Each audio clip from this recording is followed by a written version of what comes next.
we make a little progress.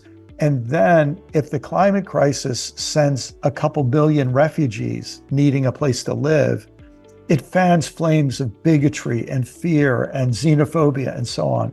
From Interfaith Alliance, this is The State of Belief. I'm Interfaith Alliance President Reverend Paul Brandeis Rauschenbusch in Washington, D.C. There is a global climate crisis happening all around us, and few public theologians have been as consistent about addressing it as Brian McLaren, who is out with a new book as helpful as any I have read called Life After Doom: Wisdom and Courage for a World Falling Apart. Brian's back on The State of Belief this week to explore both hope as well as doom, but ending on hope. A protester last year, after a very long and contentious day, joyfully turned around and waved and said, "I'll see you next year," to me. That actually shifted my mindset. Frankie Leigh is a longtime educator, activist, and organizer. This year, the group Frankie co-founded, Pride Peacebuilders, is bringing essential training to organizers and participants in Pride Month events around the country. Pride Peacebuilders is a partner in this year's Faith for Pride campaign from Interfaith Alliance, and I'll talk with Frankie and Interfaith Alliance Senior Director of Field and Organizing, Maureen O'Leary, later in the hour. As we keep growing our library of extraordinary interviews, I want to make sure you are subscribed to the State of Belief podcast. Please visit stateofbelief.com/subscribe. You'll hear this episode in full, as well as recent interviews with Rainn Wilson, Dr. Anethea Butler, Rob Reiner, John Pavlovitz, Rabbi Sharon Brous, Bishop William Barber, and many others.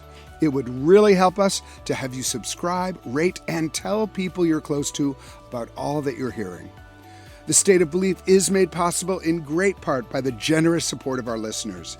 If you've made a donation, thank you for helping get these conversations heard by more people who need them. If you haven't pitched in yet, information on how to do that is available at stateofbelief.com, and you can find out more about the work of Interfaith Alliance and join us at interfaithalliance.org. And now to my first guest. Brian McLaren has been a pastor and an English professor.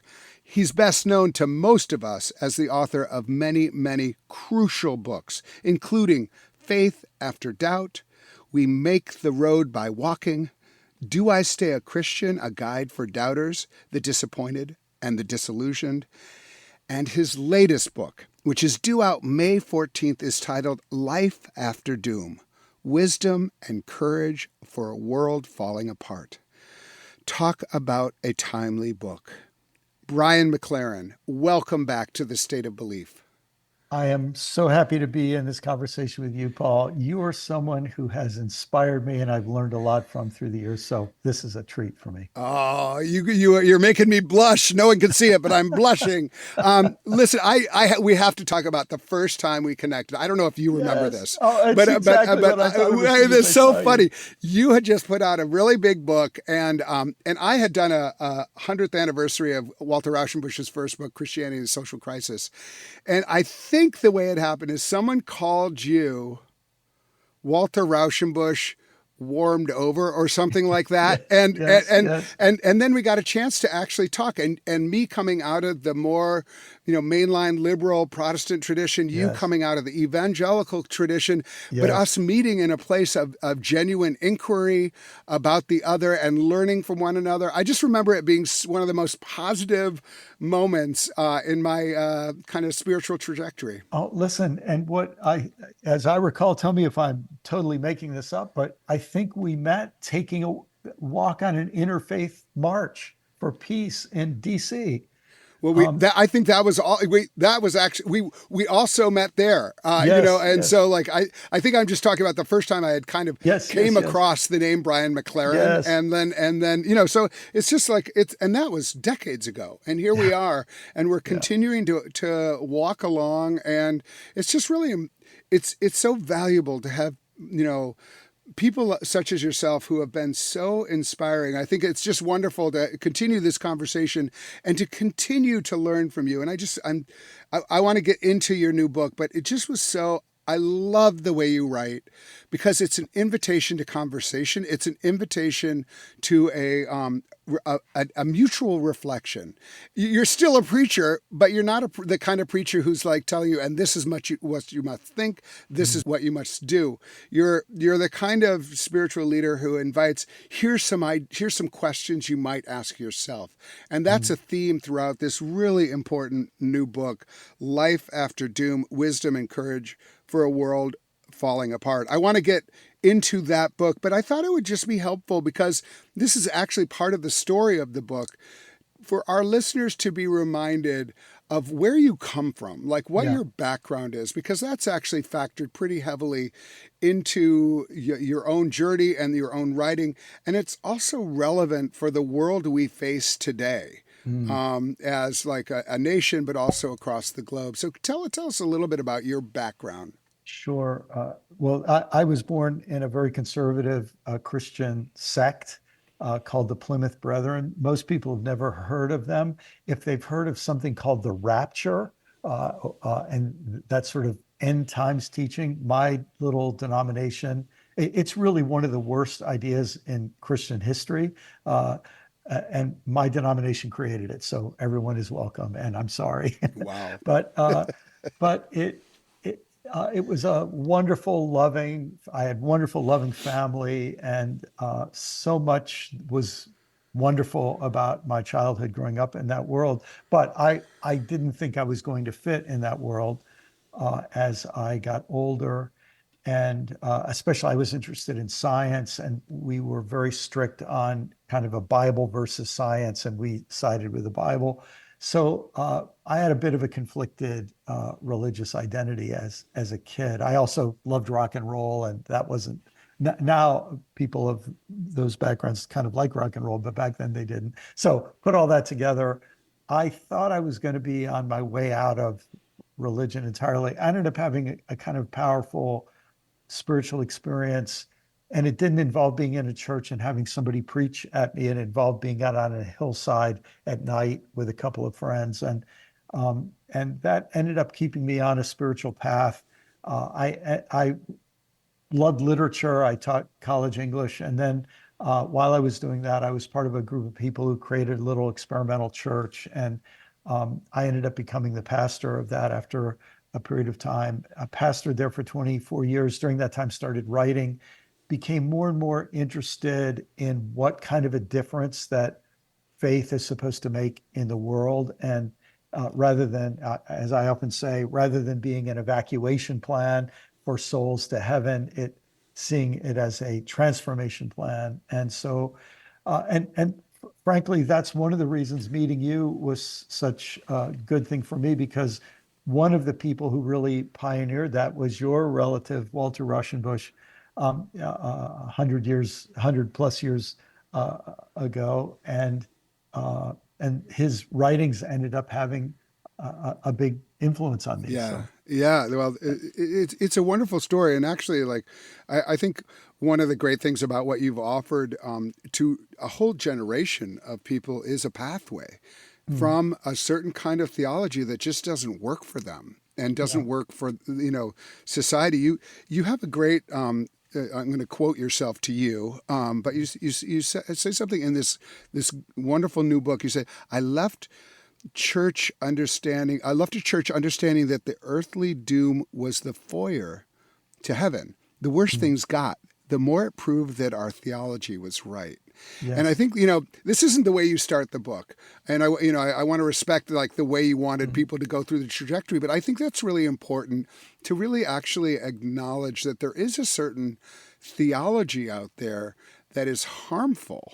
Religious theology that is harmful for the idea of how we interact with one another, but also how we interact with the world.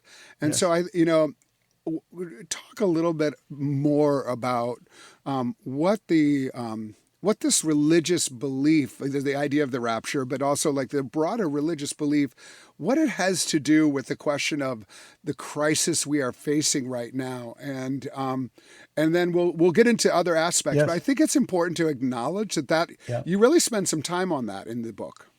Yeah, I took a risk in that chapter because I got a bit into the weeds of what in theological jargon is called eschatology, beliefs Right. about the end times. But it ends up, what seems like an esoteric religious subject ends up having a lot of real world impact. The worldview that I was taught, and many Christians are taught this, there are actually also versions of this in Islam, versions of it in certain parts of Judaism, and in other faiths as well. Uh, Basically, our starting point is that God created the world perfect. People did something really bad, and ever since God has planned to destroy the earth, and so in some ways, the drama of this life is trying to get your soul right with God before either you die or God shuts the whole thing down and you stand before Judgment Day. Um, and what this tends to do is make history seem unimportant. What's important is eternity, what happens after death. History is just a kind of, as I say there, a foyer. It's a hallway, an atrium before you get to what really matters. In a fascinating way, this syncs up with a certain, I think, a misunderstanding, although of Platonism. I mean, Plato is so brilliant, he's understood in so many opposing ways, but a certain idea that the really real is non-material, and that that material is just not that important, and it's just a form that will pass away. And so what this means is the more devout I am, the less concerned I am about politics or ecology or racism or human suffering and injustice and oppression and slavery and so on, because these are just temporal anomalies.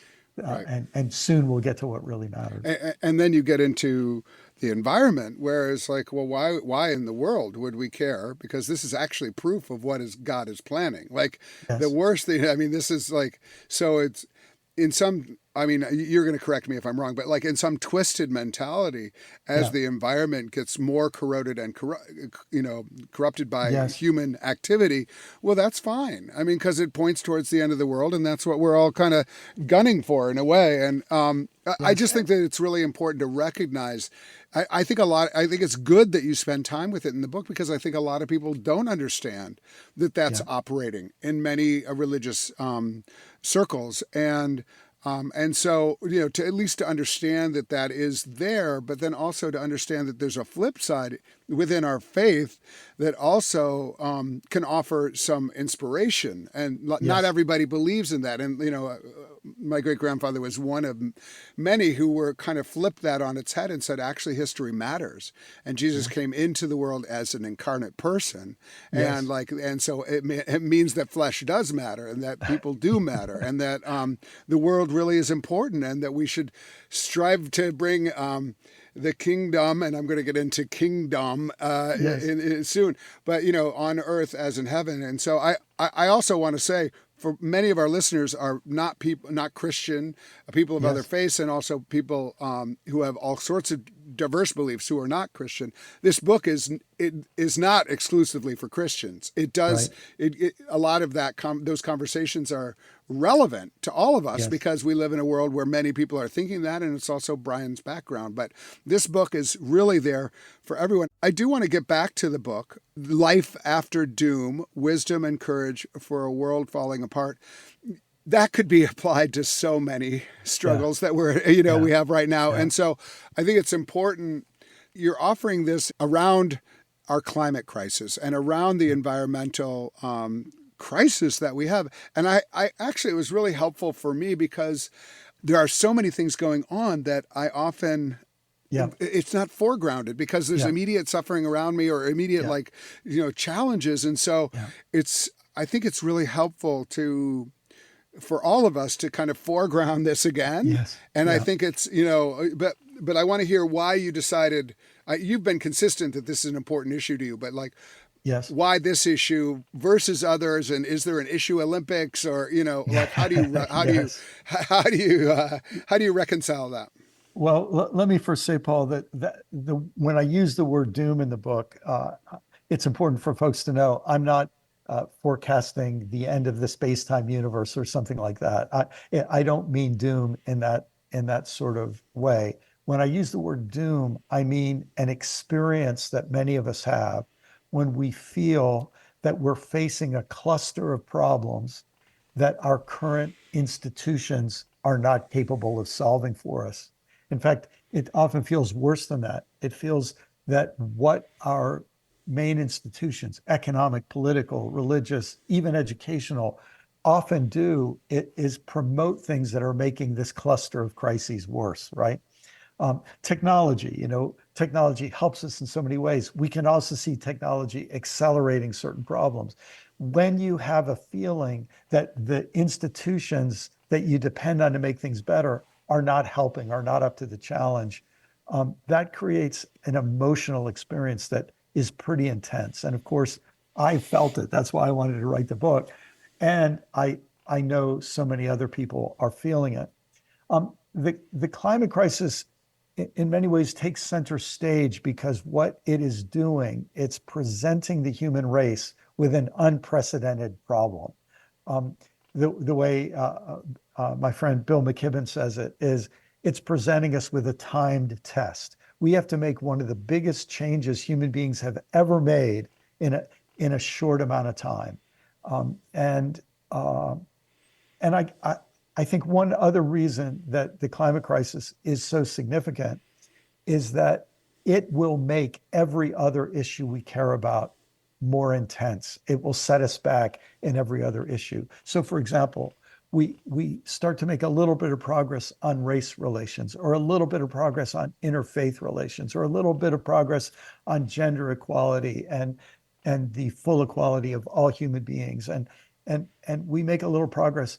And then if the climate crisis sends a couple billion refugees needing a place to live, it fans flames of bigotry and fear and xenophobia and so on. Um, we start to make, we've made remarkable progress in the last couple of decades in bringing people around the world out of extreme poverty. It doesn't take too many environmental crashes, floods, famines, droughts, and so on to send more people into poverty again, or to throw our economics into such a tailspin that people end up in poverty who had just gotten out. So the fact that the environment influences every dimension of life makes it of special concern. And as you say, there are so many other issues that we legitimately have to care about. It's easy for climate to get off of the headlines unless Canadian wildfires bring a cloud of smoke in our direction, or unless the headlines are saying we've just had the hottest month or the hottest year, or now I think we're up to 16 or 17 months in 130,000 years. Once the headline's gone, it is easy to forget about it. No, well, I think that's exactly right, and that's the reason I really think this book is important, and it's important because, it is not a judgy book. Like, you're very much like, I feel like a lot of us need some judgment on this, but what you're offering is a way to work through it and to let this feeling of doom, which is real, but then you kind of like cover it with something else, to actually sit with it, go through it, become aware of it, aware of more of what the challenges we face, in order to be more proactive in our response to it. And I think that's really important. I also just want to underscore, the environment intersects with every other problem that we have in the world, and it will. And you live in Florida, and I think one of the genesis of this book was another hurricane coming through, and the devastation, the increasing devastation. But then you have politicians who are when you say, oh, it's the hottest, what month, August in history, they're like, well, it's summer. It's supposed to be hot. And you're like, no, you are intentionally misleading us. But there's some people who are like, yeah, isn't that funny? And so and then we go on with our lives. And I think that this is, the analogy that is the question, if there was a huge like asteroid coming at Earth, Yes. would we work together to try to figure out how to avoid it? And this is like that kind of thing. What are the like, give me three things that you hope someone will feel after reading this book, or feel, or experience, or even maybe do after reading this book. Yeah. So let me mention three of the chapters. The third chapter in the book comes after the second chapter, where I just try to give a very short summary of the current best science about our global situation that involves climate, other environmental problems, concentration of wealth and power among a very small group of people, resurgence of authoritarianism, resurgence of white supremacy, all of this cluster of problems, each of which makes the others harder to solve. In chapter 3, I say, listen, one of the things we've got to get used to doing right now is minding our mind. And so one of the things that I hope people will take away from the book is the sense it's not just reality out there we have to deal with, it's reality in here, in my own nervous system. And there are various ways to try to do this. In that chapter, I give one way to help people understand why managing our own internal ecology becomes a pretty big deal in times like these. I'll just give you a quick example on this issue of climate change. I notice I am more knowledgeable than a lot of people. There's other experts and obviously specialists who know more in every single specific area than I do. But I'm unfortunately in some ways attracted to this information, and I've been studying it for many years. I notice that my brain wants to default to one of two things. It either wants to say, somebody's got a technological fix, everything's going to be fine. Or it wants to say, it's too late, we can't do anything, there's no use trying. And what I notice about those two reactions of my brain is that both of them give me permission to be complacent. And so one of those might be right. It might be too late. Or somebody might have the fix. We just haven't heard about it yet, right? I don't think either of those, I don't think it's that simple. But my brain wants to pick those whether or not they're right. And this is something that all of us are going to have to be aware of. It's part of what we see with the susceptibility to conspiracy theories. Right. There's a reason conspiracy theories are so attractive to people under stress. So mind your mind is one. Just to mention two others quickly. There's a chapter called Hope is Complicated. And I hope that people will finish the book being aware that hope is both a great treasure, but also can get us in trouble in certain ways. And then the third thing I hope that people feel, one of the contributions of the book is that I try to summarize the huge amount of data out there in 4 possible future scenarios. I think it's a pretty watertight little connection of scenarios that I think help people imagine different ways this thing could turn out. And I hope people don't leave thinking, I know which scenario it's going to be, because I don't think we can know right now.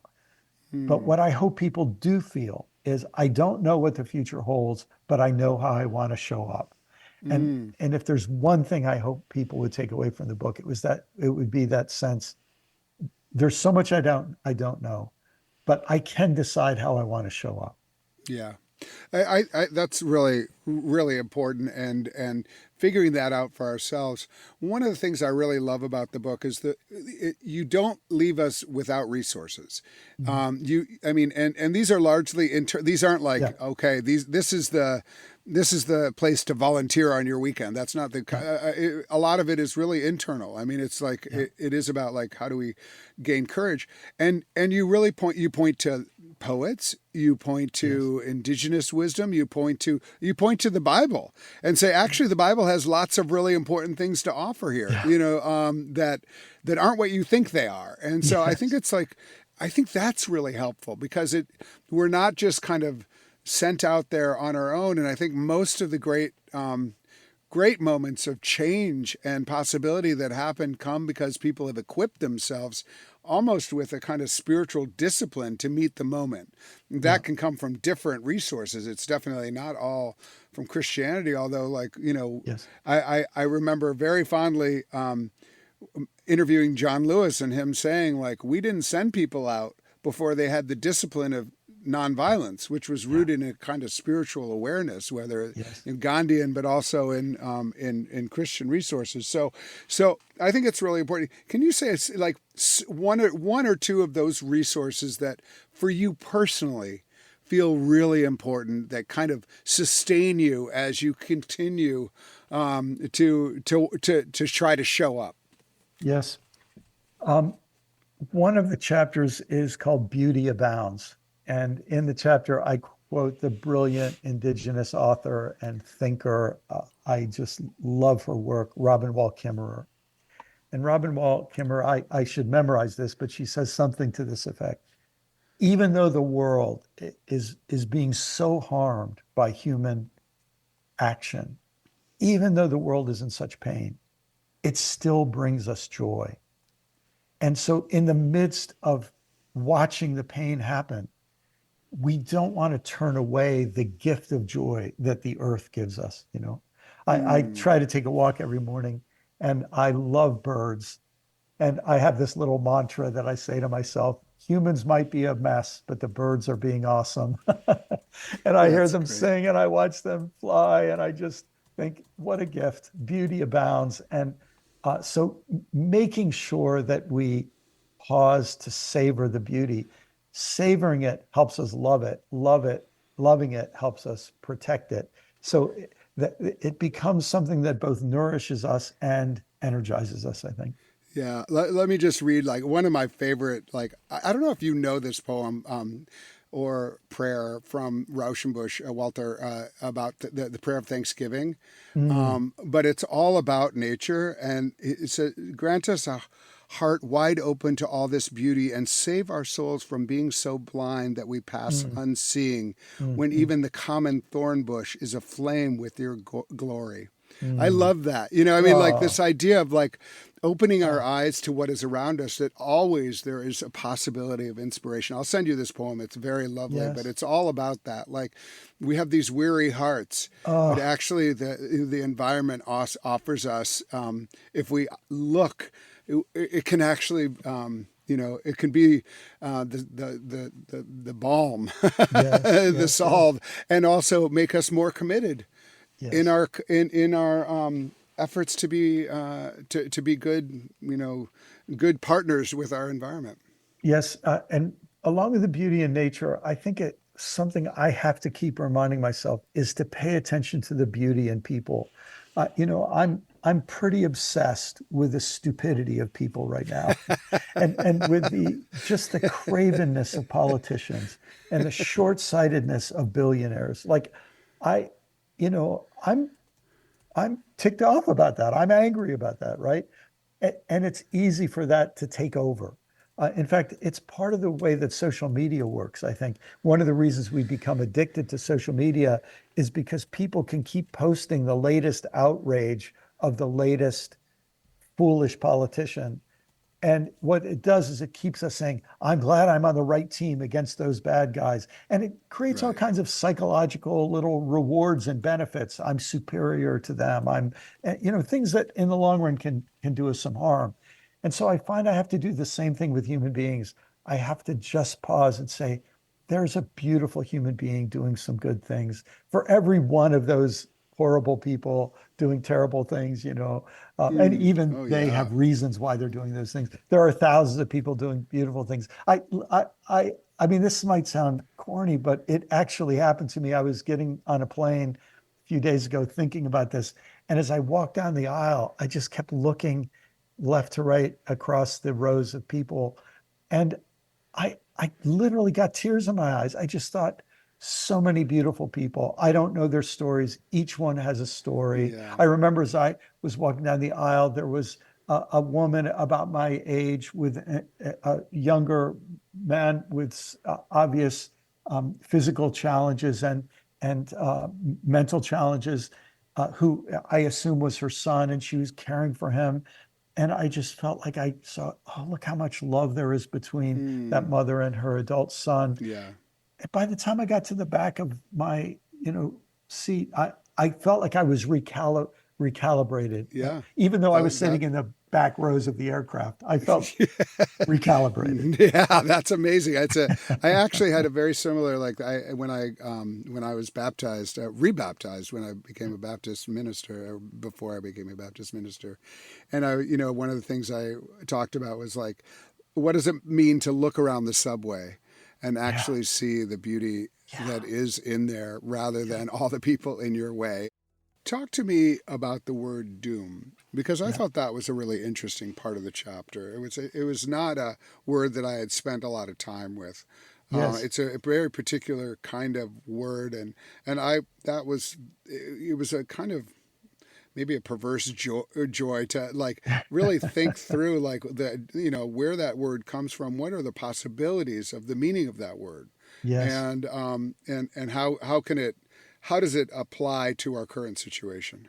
Yes. So the word doom actually in English comes from the word dom, D-O-M, which we see in a word like kingdom. And dom means rule or authority. So a kingdom is the geography where the authority of the king is recognized. And so it has this idea of a rule of law. And to be doomed then would be to be sentenced to sentence for a crime. When you're doomed, you've been sentenced, but the punishment has not yet been inflicted. So that's where the word originally came from. To be doomed was to be sentenced. It later came to just mean in general, you're in a whole lot of trouble. It could mean you're in danger of death, or you're in danger of some other undesired outcome. In a chapter in the book, I got to sort of play with that idea and play with the idea that many of us inherited of an angry God who's out to get us. And what this process has made me think of is that there is a certain sense that the human civilization is being judged by an authority figure. It's not an angry God sitting on a throne. It's the laws of nature.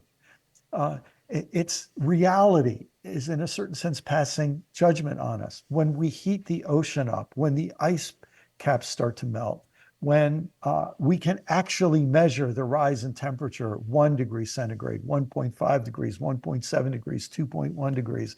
And when the storms become more intense and when the forest fires become more intense, these in a way are the judgment of the earth, not in a harsh and hateful way, but just in reality telling us the way we are living with the earth is unsustainable. And if the we laws don't, of nature in a way.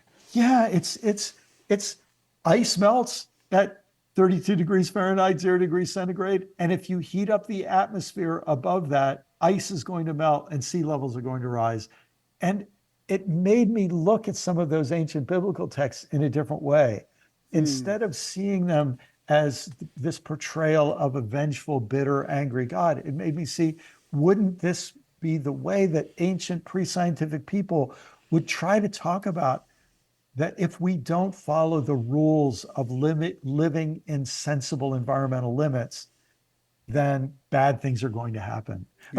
Evoking Robin Wall Kimmerer again, she talked about how in indigenous American culture, there was something called the law of the harvest, that when you went into the forest to look for a medicinal plant, there was a law. It might be you always pass up 2 of them before you pick one. And you can see why that would be a good ecological law. If you pick the first one you find, you might be picking the last one that exists in your forest. So you don't want that to happen. So there is a law. The law, it's not that you're going to be punished. The law is protecting you from doing something that harms the earth that will harm you in the long run. So that sense, I think, is a sense we're trying to rediscover. Yeah. One thing that we are very concerned about, and I know you are too, is this moment of Christian nationalism. You live in Florida, but Christian Yeah. nationalism is everywhere in the Yeah. United States right now. And I just am curious how this book fits into your thinking about Christian nationalism, but then also like, what do you think? What is the moment we're in, and what is the most important thing that we can do to really show up against Christian nationalism right now? Yes.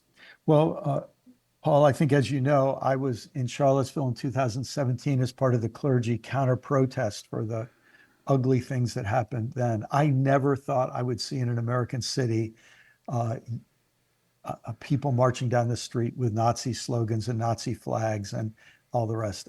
So this thing is real. I here in Florida, uh, in a previous election, I helped organize a political event. We had 75 Proud Boys show up with their trucks, block the entrance, heckle, scare people from coming in, block their entrance from coming to the event.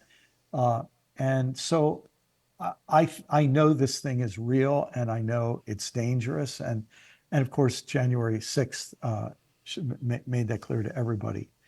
Um, and it is very relevant to this life after doom because this the same forces that are trying to keep harmful use of fossil fuels going and to keep concentrating power and wealth in a very small number of people. Um, those same forces mobilize and manipulate and mislead people to be involved in Christian nationalism. You know, it's sad to say, but religion, including Christianity, can serve as an aggregator for authoritarian movements. And I think that's been happening for some time here, all through our history. It's actually a theme all through American religious history. And so this is a time we're having to stand up to it once again, and let's and all of us can raise our voices in intelligent ways. We can speak to people who have been sucked into Christian nationalism. We need to understand they're not bad people. They have been sucked into a cult-like phenomenon, and they need people who will say to them, I love you. I don't agree with you. I love you. If you ever want to talk about it, and I'm a safe person to talk to, and to keep the relationship, but to make clear that we're not with them or complicit with them. Thank you. I think a lot of people are just despondent about it, and that Yeah, they do feel like they have lost their yeah, friends and family to this yes, phenomenon, and that they can't really even speak to them anymore because it's so hostile. yes, And so we're in a crucial moment, and I think we all need to be mobilizing specifically against it because they are very mobilized, as you yes, say. So this book, Life After Doom: Wisdom and Courage for a World Falling Apart, really is it gives people the opportunity at the end of each chapter. You've asked people to like open up a page, a Google Doc or a journal, and really reflect. And I think it'll be really interesting for groups to consider going through this with their congregations or with their book club or whatever. Like, how do you process this? How do you reflect it? I think it's really important. One of the things that I thought was really interesting, you alluded to it earlier, was your kind of dissection. Sounds like a little bit of a little bit of a like a frog or something, but you dissect hope yes, as like almost as a construct. Like, what do we mean when we say yes, hope? And you quoted Greta Thunberg saying, I don't want you to be hopeful, I want you to panic. And I thought that was like really, really like a strong response. yeah, We ask everyone who comes on this show, like, what gives you hope right now? And I want to give you the opportunity to just talk a little bit about what hope means and yeah, ways hope can be a positive thing, but also ways hope can be used in a not such positive way. yes, yes. So what I notice in my brain is that I always want to find something positive to latch onto to say everything's going to be okay. Um, This morning, my schedule got knocked out of whack a little bit because 2 days ago, I found a spot on my skin that did not look good because I had melanoma some years ago. I have to be super careful about spots that suddenly appear on my skin. And so I got my doctor to see me at 7:30 this morning so she could check it out and freeze it off so it doesn't cause me trouble, right? Um, uh, my vigilance is what will help me stay alive. If I just see something and think, oh, it's probably nothing, and I'll be okay. If I reassure myself it makes me feel better, it could actually make me worse off. Yeah, And it's like so the saying, well, I'll just hope for the best. I'll just hope for the best. And look, hope is a precious thing. I have a friend who's a research psychologist. He literally studies hope. He does empirical research on hopeful people versus unhopeful people. Hope is a great psychological benefit, but like any good thing, it can become pathological. It can become unhelpful.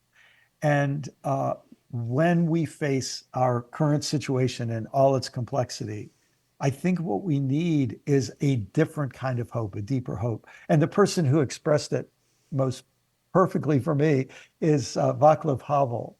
Václav Havel said, this isn't a direct quote, but this is the gist of what he said in Czech, I guess, originally. He said, hope is not the certainty that things will turn out as we wish. Hope is the conviction that some things are worth doing no matter how they turn out. I think there's just so much profundity. Wow. The conviction that some things are worth doing no matter how they turn out. And for us to get that kind of conviction, I think that's what will help us show up in a constructive way. And so what gives you hope right now? You know, the resilience that's built into nature itself. And we see it in people because people are part of nature. But that resilience, wherever I see it, is what I'm latching onto these days. It's what I want to really, it's what I really want to tap into. You know, I feel it as a white guy, descendant of colonizers. When I look at my African American friends and I try to imagine their great, great, great, great grandparents who maybe lived in the 1820s or the 1830s or the 1840s, they lived in a period of time when every decade was worse for them because the slave trade was becoming ever more brutal. And I think people endured for their whole lives in unbearable, unjust, indefensible situations. And then I look at my friends who are alive today, who are their descendants, and I think that those people survived another day in a hard time, and now they've made life possible for their descendants. And I think to myself, I want to live in such a way that it will make life better for descendants, you know, for future generations. That long view, that long-term resilience, that sowing seeds for a future that goes beyond us, that's what inspires me. Yeah. Brian McLaren is a prolific author, activist, and a public theologian. His latest book, coming May 14th, is titled Life After Doom: Wisdom and Courage for a World Falling Apart. Brian, thank you so much for bringing that wisdom and that courage to the State of Belief today. We really appreciate you. Thanks for having me, Paul.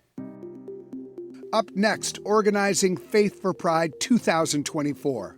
We'll hear from Frankie Leigh, co-founder of Pride Peacebuilders and Interfaith Alliance Senior Director of Field and Organizing, Maureen O'Leary. You can hear full episodes of The State of Belief anytime on our website at stateofbelief.com. You'll also find links to topics we discussed this week, as well as transcripts and more. And make sure you subscribe at stateofbelief.com/subscribe. You're listening to The State of Belief, where religion and democracy meet.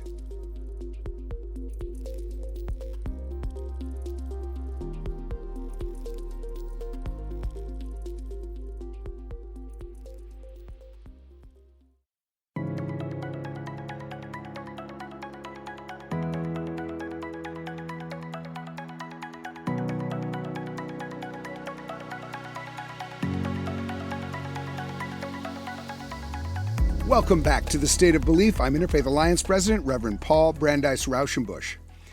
Faith for Pride was first launched by Interfaith Alliance and partner groups in 2022. It is a national effort to encourage and amplify faith-inspired organizing around June as LGBTQ+ Pride Month. The initiative has grown massively. In 2023, we had over 120 co-sponsors and a theme of fighting back against a flood of anti-gay legislation across the country. And again, we highlighted how most people support inclusion of LGBTQ+ persons, not in spite of, but because of their deeply held beliefs. Now, here we are in 2024, and once again, Faith for Pride is zeroing in on the most pressing aspect of Pride celebrations, which is this year, safety and security. With me is Interfaith Alliance Senior Director of Field and Organizing, Maureen O'Leary, who brings a passion and talents to this work second to none. I'm biased, but it's true. We're also joined by Frankie Leigh, co-founder of Pride Peacebuilders, which is a new partner in this year's Faith for Pride. Maureen, Frankie, welcome to the State of Belief. Thanks for having us, Paul. Glad to be here. All right. Maureen, let me start with you. Remind our listeners, what is Faith for Pride? Why did we start it? What's the goal? So Faith for Pride is in its third year, which is incredibly exciting. In its first year, we focused on activating folks to urge their legislators to co-sponsor and then eventually pass the Equality Act. Since then, it has evolved to meet the moment in which we find ourselves every year of Pride. And this year, we are in a very frightening moment, but also a moment of great opportunity. And it is that opportunity that we want to equip people for Faith for Pride this year. The majority of Americans, including people of faith, support full LGBTQ equality. They're inspired, not in spite of their faith, but because of their faith, to celebrate the inherent dignity of all people. But unfortunately, there is a vocal, visible, and too often violent extremist minority that's working to discriminate against those who identify, believe, or live differently than they do.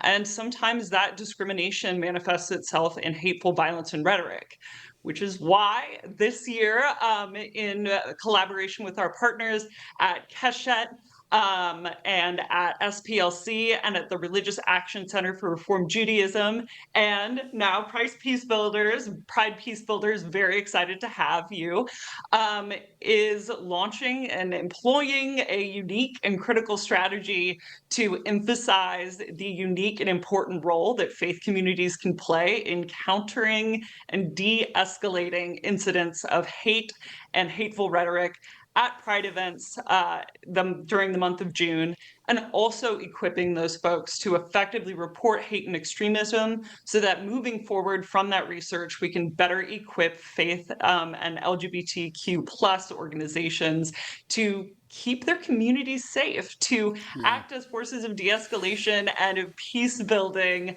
during the month of Pride and beyond. So we're really excited for all the collaboration and collective effort that is going into this. We already have folks signing up, wanting to get involved, and we're just thrilled to be able to share this with the broader community. Yeah, I think this is so important. It's welcome to the show, Frankie, and tell us a little bit about how you see this year's Faith for Pride playing out and the valuable role that faith communities can play in LGBTQ Pride celebrations. Yes, I'm so grateful for our faith community partners in all of this. And in previous years showing up to Pride, sometimes there are busloads of protesters who are from a faith group or faith community, and they're showing up with really hateful signs and hateful rhetoric, and creating an unsafe environment at Pride for a lot of the attendees. And I had this vision of faith communities and people of faith showing up with signs of support, or just to stand there as kind of a counterbalance, and not to argue or necessarily engage in trying to convince anybody of anything, but being a supportive presence, contributing to the overall safety of the event. And also something that I've been thinking about, a protester last year after a very long and contentious day joyfully turned around and waved and said, "I'll see you next year," to me. And that actually shifted my mindset. In that moment, I went, we are going to see each other next year. What can we do now that will even slightly shift that dynamic next year when we meet here again? Because we know we're going to. So not only are we prioritizing the safety of folks who are at these events, and there's a huge role to play there, but it's this see you next year kind of a mindset where how can we make small shifts so that it's a little bit better and a little bit less contentious when we meet again next year. Wow. So, Maureen, where's the plan right now? I mean, what I loved about last year is we ended up having 120 national and local organizations sign on to Faith for Pride, recognizing that this was important, recognizing actually that LGBTQ people are part of faith communities and that faith communities support overwhelmingly LGBTQ equality, as you said. So that it was mind-blowing. It was all across the country. This year, we want to get even more people involved in this very proactive, you can do something, a tangible thing you can do. So what's the plan and how can we, get people involved from whatever community you're in?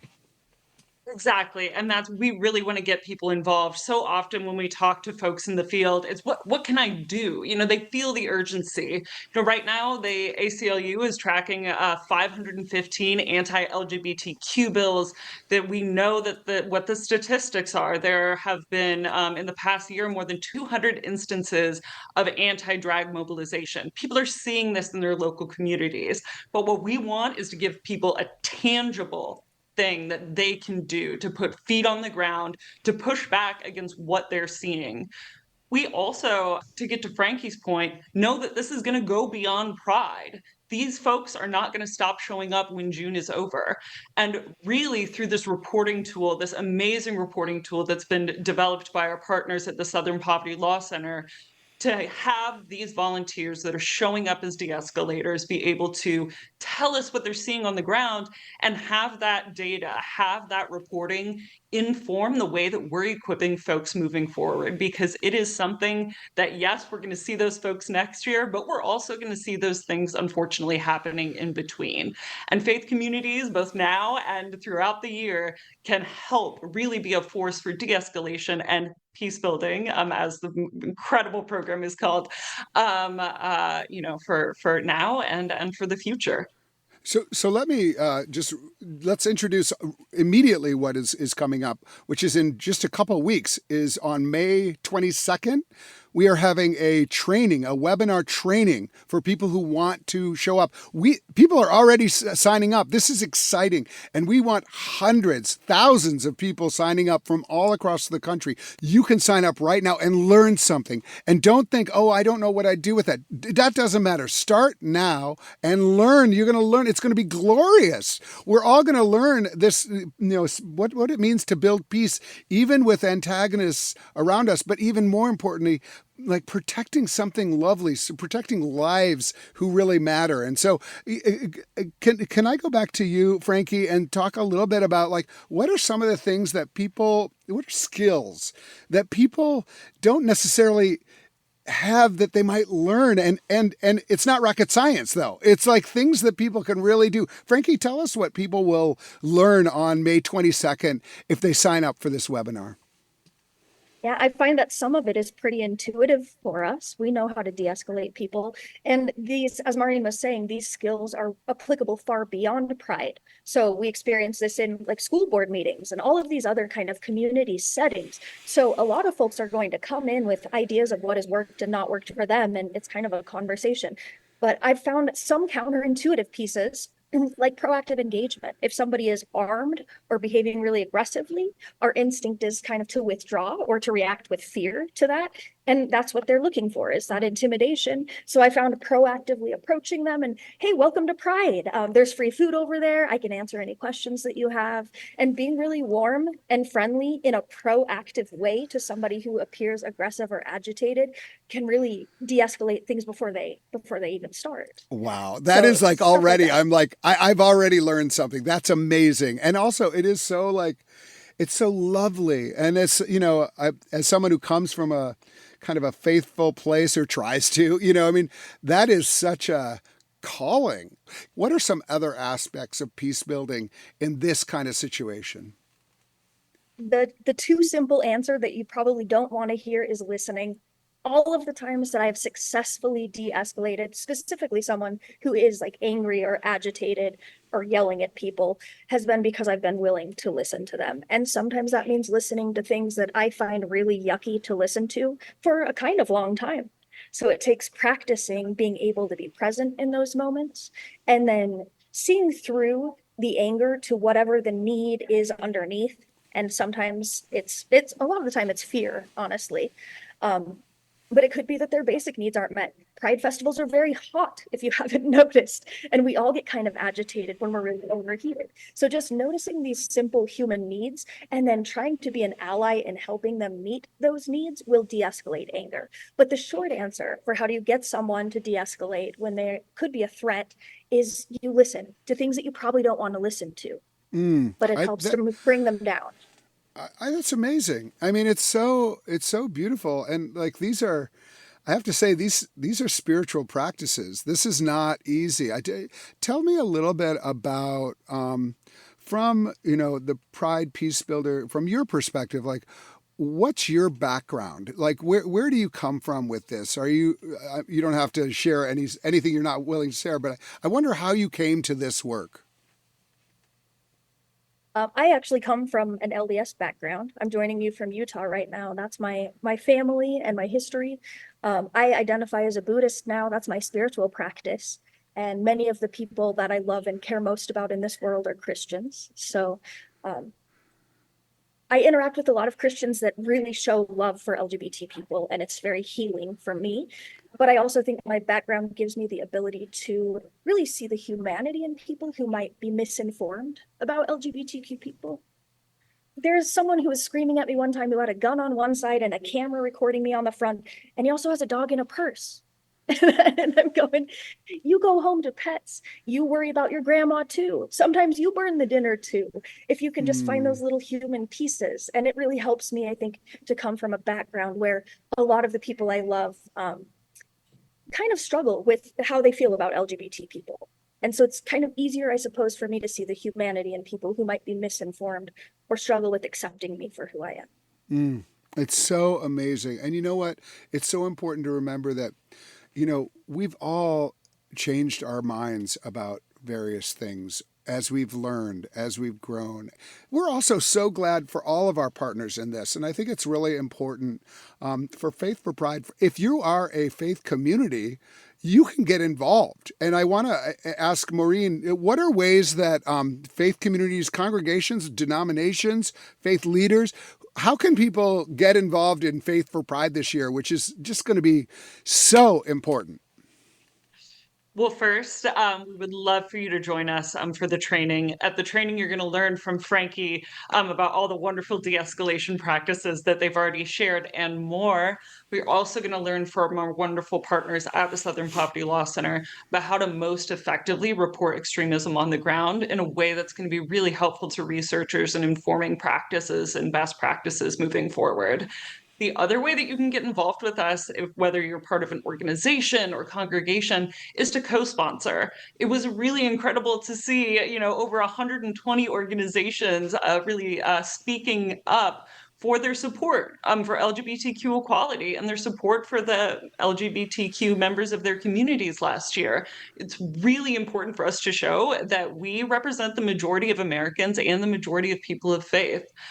So two asks for you at this time: sign up for the training, please. It's going to be an incredible community, a network of folks across the country that are showing up at Pride events. Like, how incredible is that to be connected to folks, if you're living in Utah, or like me in DC, to folks in California, folks in Colorado, folks in Wyoming, all across the country that are also showing up in this way. It's just really special. So again, www.faithforpride.org is where you can find everything you need to know about how to get involved both now and throughout this month and the month of June and beyond. Yeah, I think it's so great. And I think, I've been to a million like pride events where we do like kind of religious expressions and saying like everybody's welcome and you're included. And I think it's so important that those things happen. This feels like the next step that's needed right now. And I really invite religious folks who are listening to this and by the way, we're also very interested in non-religious folks who come out of a place of commitment. So Ethical Human Society, our humanist friends, atheist friends, agnostic friends, if your community wants to come out, that's awesome. We want anyone to come out and be able to be a part of this movement. But it's just really, there is right now, with the rise of Christian nationalism, especially with this kind of violence that accompanies it, to recognize that a lot of people out there, pride celebrations have been harmed by religious folks. And I just think like we have to like recognize that's a true. And this is not an opportunity to say, oh no, we're okay. Hey, it's really, but it is, I think it's an obligation, frankly, for those of us who continue to be part of traditions to show up in a way that will be meaningful, not only to others, but to ourselves, and to root ourselves in that way. Is there any, from either of you, like, how are you like personally, spiritually preparing for this year's Pride celebration, but also kind of what might be coming, and how does this moment feel to you? I'd love to hear from both of you about like where you are spiritually or emotionally, whatever language you want to use. Frankie, why don't you start? Like, how are you feeling as we move into June? This is the busiest time of the year. It's exciting. It's higher energy than other times in all ways. I think specifically because this is an election year, I do have a little bit of anxiety, we'll say, around what could happen at rural pride events and to people that I love who are out there.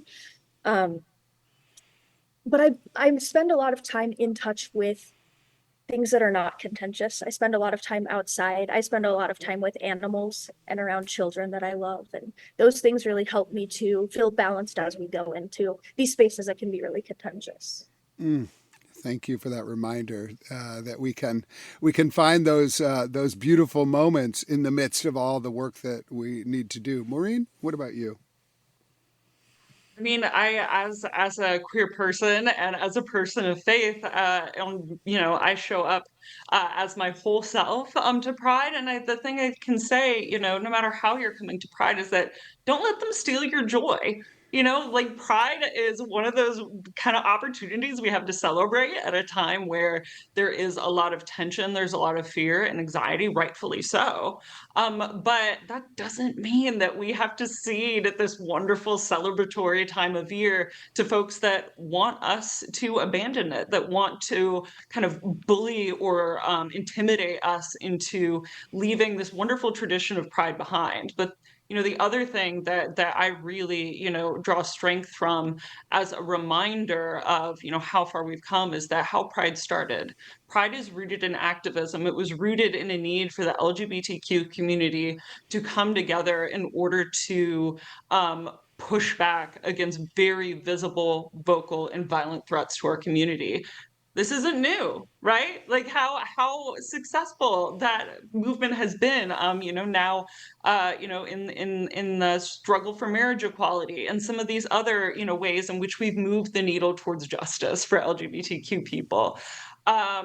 I also try to spend as much time outside with my dog as I can to kind of reset and rejuvenate in this really, critical but sometimes exhausting time. But I think that we're allowed to have hope because we know we are on the right side of this, that we represent the faithful majority when it comes to support for LGBTQ equality. And also we come from a place of abundance and positivity and can really, really embrace that, both in Pride and in the months and years to come. Maureen O'Leary is Senior Director of Field and Organizing at Interfaith Alliance. Frankie Leigh is co-founder of Pride Peacebuilders. Both of them are doing amazing work this year in Faith for Pride. And I want to just mention one more time the website, which is faithforpride.org. And we are encouraging everyone right now, go sign up for the training on May 22nd.